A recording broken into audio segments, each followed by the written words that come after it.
Bonjour à toutes et à tous, c'est Malcoria. Dans cette vidéo, je vais vous présenter un réglage dans Photoshop qui nous permet à la fois de faire des sélections de couleurs et de les remplacer. Encore une fois, il s'agit d'un vieux réglage, mais il a des particularités que les autres réglages n'ont pas.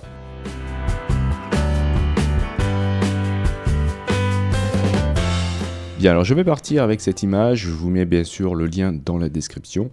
Et on va parler donc de ce fameux réglage qui se trouve dans le menu Images, Réglages, et vous l'avez ici, Remplacement de couleur. Alors, ce réglage fait partie des réglages que l'on ne peut pas appliquer en tant que calque de réglage, et on ne peut pas non plus l'appliquer à un objet dynamique.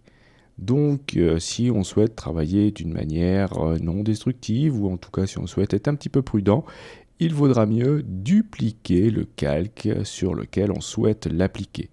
Bien sûr, ce réglage, du coup, vu qu'on ne peut pas l'appliquer en tant que calque de réglage, eh bien, ne s'appliquera qu'à un calque en particulier. Donc ce que je vais faire ici, c'est que je vais dupliquer mon arrière-plan dans le panneau calque. Je vais utiliser le raccourci CTRL-J ou COMMAND-J pour faire une copie et je vais l'appeler couleur.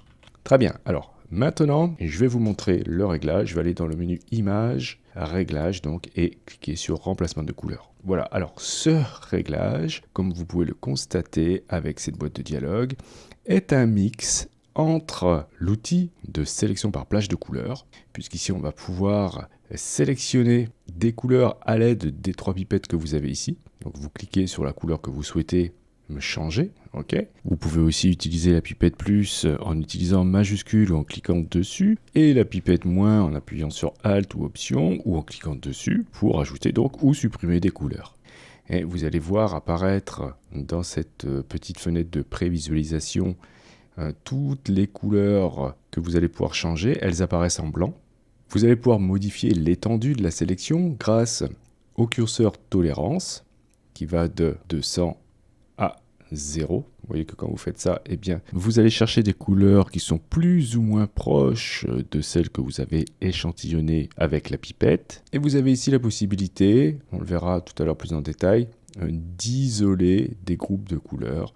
Ça nous permettra d'avoir une sélection un petit peu plus diffuse. Ensuite, en dessous, vous allez pouvoir choisir ici dans cette fenêtre de prévisualisation soit d'afficher la sélection, donc c'est le résultat qu'on a là, soit d'afficher l'image. Bon, dans ce cas, c'est un petit peu difficile de voir le résultat. Donc ce que je vais faire, c'est que je vais cliquer sur sélection. Vous allez devoir cliquer sur aperçu si vous souhaitez voir le résultat en temps réel. Et n'oubliez pas non plus que si vous appuyez sur Alt ou Option sur Mac, tac, vous allez pouvoir changer ici ce bouton annuler en réinitialiser, ce qui vous permettra de retrouver les paramètres lorsque vous avez lancé le réglage.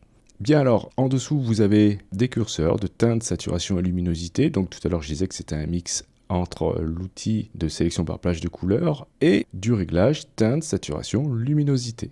Voilà, puisque là, vous faites une sélection avec quasiment les mêmes outils que plage de couleurs, et ensuite vous faites un changement de la couleur, comme dans le réglage teinte, saturation, luminosité. Alors il y a des petites choses qui vont changer comparé à ce réglage, c'est qu'on n'aura pas la possibilité de coloriser l'image, ce qui ne nous permettra pas de changer toutes les couleurs. Par contre, vous avez ici quelque chose d'intéressant, on le verra aussi tout à l'heure, c'est la possibilité de cliquer dessus et d'avoir le sélecteur de couleurs, ce qui vous permet de choisir la couleur que vous allez pouvoir appliquer.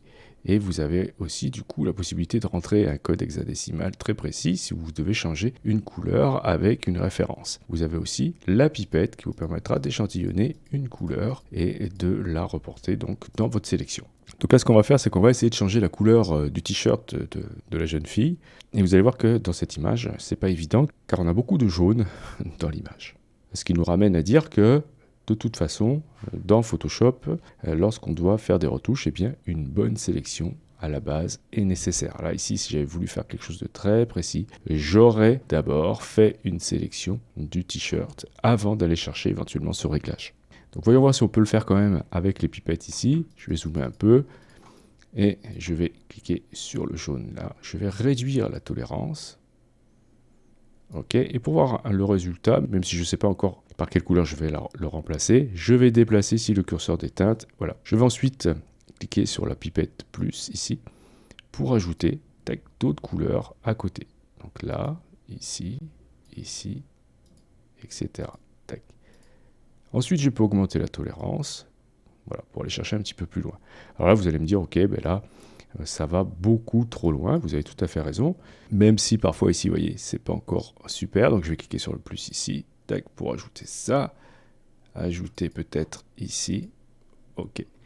Et là, je me retrouvais eh bien, avec beaucoup de couleurs modifiées, mais c'est pas grave puisque j'ai dupliqué mon calque et je vais pouvoir, sur ce calque, ajouter un masque de fusion. Donc je vais dézoomer pour ensuite eh bien, essayer de trouver la couleur qui m'intéresse.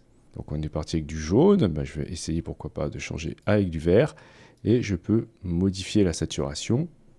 Voilà, je peux avoir quelque chose de plus ou moins saturé ou de plus ou moins lumineux. Mais alors attention, là, la luminosité, ça va vous donner quelque chose, enfin en termes de résultat, qui ne sera pas forcément toujours très réaliste. Alors là, ce réglage vous permettra de changer la couleur, d'accord, mais le résultat sera toujours basé sur la saturation de la luminosité de la couleur de base. Ça veut dire que vous ne pourrez pas changer la couleur des blancs et des noirs. Et si j'avais voulu changer la couleur de la carrosserie ici, avec ce réglage, eh bien, ça aurait été très difficile, car ici j'ai du gris, et c'est très peu saturé, hein, comme par définition, et donc j'aurais jamais pu obtenir un changement de couleur radical avec ce réglage. Donc là, si je suis satisfait de la couleur du t-shirt, eh bien, je peux valider avec OK, et ensuite eh bien, travailler dans mon calque que j'ai appelé couleur, en ajoutant un masque de fusion. Alors je vais ajouter un masque de fusion tout noir et je vais peindre en blanc à l'intérieur du masque pour faire apparaître du coup la couleur du pull. Donc j'ai appuyé sur Alt ou Option sur Mac et cliqué sur l'icône ajouter un masque de fusion. Tac, du coup ça me fait un masque de fusion qui est noir et comme il est noir, il masque tout, donc je n'ai plus ma couleur de modifier. D'accord? Par contre, il ne me reste plus qu'à prendre l'outil pinceau, choisir peut-être un pinceau avec une dureté voilà, assez forte, aux alentours de 70%. Et après, je vais pouvoir changer l'épaisseur comme je le souhaite. Bien, ce qui va m'intéresser ici, évidemment, c'est de peindre en blanc pour faire apparaître eh bien, la couleur. Donc voilà. Donc là, je peux faire cela, etc. Donc là, je ne vais pas le faire en entier, hein, parce que vous aurez compris que ça peut me prendre du temps. Si j'avais voulu faire les choses proprement, j'aurais pu eh bien, choisir au préalable de faire une sélection extrêmement précise du t-shirt et ensuite aller chercher la commande. Alors c'est ce que j'avais fait auparavant et ça va me permettre de vous montrer autre chose. Regardez ce que je vais faire. Je vais jeter le masque de fusion à la poubelle, je le supprime et je vais aller chercher une sélection que je vais déjà réaliser et que j'ai stockée dans le panneau couche. Je vais aller dans le menu fenêtre couche, aller chercher ma petite sélection que j'avais déjà réalisée, qui est ici, ok. Et je vais ensuite ajouter le masque de fusion en fonction de cette couche. Très bien, vous voyez le résultat? Eh bien, c'est quasiment bon.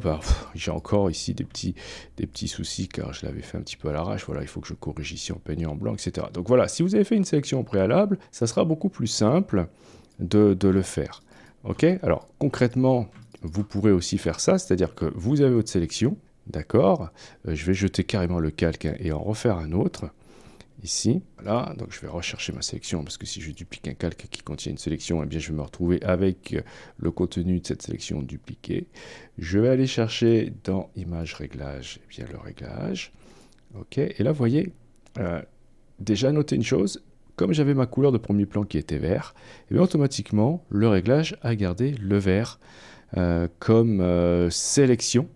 Ok, et ici il ne va rien trouver forcément. Alors je vais cliquer sur le jaune, ok, augmenter la tolérance, là, je peux aller très très loin, et ensuite changer la couleur. Et vous voyez, vu que je travaille dans une sélection, je ne risque pas de dépasser, ok, même si je mets la tolérance au maximum. Voilà, tac, et je désélectionne, voilà. Donc vous voyez, si vous avez une sélection au préalable, eh bien, ce sera beaucoup plus simple de travailler avec ce réglage. Bien alors, je vais juste vous montrer la différence qu'il y a avec l'option groupe isolé. Je vais le faire sur le phare ici. Admettons que je souhaite avoir la même couleur que le suite sur le phare. Eh bien, puisqu'on a la possibilité de faire appel au sélecteur de couleurs, je vais mémoriser la couleur ici, qui était déjà présente dans la couleur de mon premier plan. Là, ok, je sélectionne ça, je le copie, ok. Je vais dupliquer encore ce calque, puisque on travaille d'une manière non destructive, hein. Donc je duplique le calque, je vais faire une sélection du phare avec l'outil de sélection rapide. Voilà, tac, ça va aller assez vite.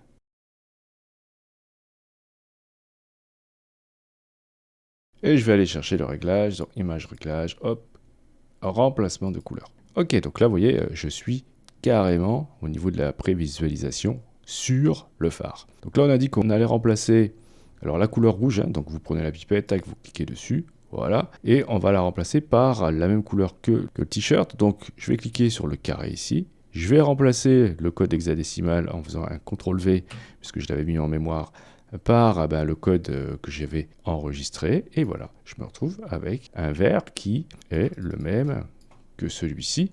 Évidemment, comme ça prend la luminosité et la saturation de la couleur de départ, ici le rouge, eh bien on a un vert qui est légèrement différent, mais c'est le même code, donc on va pouvoir harmoniser les couleurs de cette manière-là, si on le souhaite. Donc je vais zoomer un petit peu pour vous montrer ici la groupe isolé de couleurs.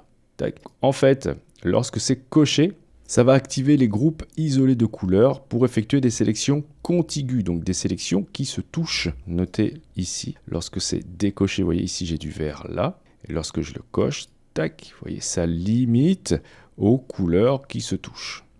Voilà, donc ça évitera d'aller chercher des couleurs un petit peu trop loin. Malgré tout, attention, la tolérance ici joue sur l'entièreté de l'image lorsque vous n'avez pas de sélection. Okay. Donc à vous de voir en cliquant ou en décochant ici groupe isolé de couleurs si ça améliore ou pas le résultat. Voilà, donc ce réglage, vous avez vu, c'est un vieux réglage, hein. C'était peut-être sympa à l'époque, mais le problème ici c'est que comme c'est un réglage qui ne s'applique pas en tant que calque, on est obligé, si on souhaite travailler de manière non destructive, eh bien, de dupliquer nos calques. Ça ne nous exonère pas non plus de devoir faire des sélections précises si on souhaite travailler très localement. Et vous avez vu, ça ne nous permet pas, comme le réglage teinte saturation, de faire de la colorisation. Donc moi, je conseille plutôt d'utiliser le réglage en tant que calque qui s'appelle teinte et saturation, voilà, qui vous permet lui aussi de modifier la teinte, la saturation et la luminosité, en faisant tourner les couleurs sur la roue chromatique grâce à ce curseur. Et vous avez la possibilité ici de coloriser, qui vous permettra d'obtenir des couleurs que vous ne pouvez pas obtenir autrement. Par contre, vous n'avez pas la possibilité avec ce réglage, eh bien, d'utiliser une pipette pour aller échantillonner une couleur et de coller un code hexadécimal ou un code RVB grâce au sélecteur de couleurs. Donc, c'est à vous de voir si vous préférez l'ancienne méthode ou celle-ci. Et bien sûr, comme nous l'avions déjà vu avec les courbes, il y a d'autres façons de faire encore pour changer les couleurs. Photoshop regorge de très nombreux outils pour cela. On essaiera de les voir au fur et à mesure, bien sûr.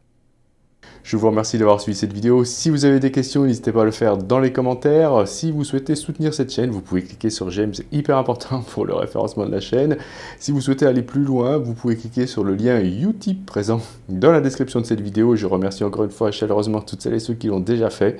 Et si vous n'êtes pas encore abonné, vous pouvez le faire en cliquant sur abonnez-vous. N'oubliez pas la petite clochette pour être averti des prochains cours ou des prochains tutos. Justement, on se dit à la prochaine pour un autre cours ou pour un autre tuto.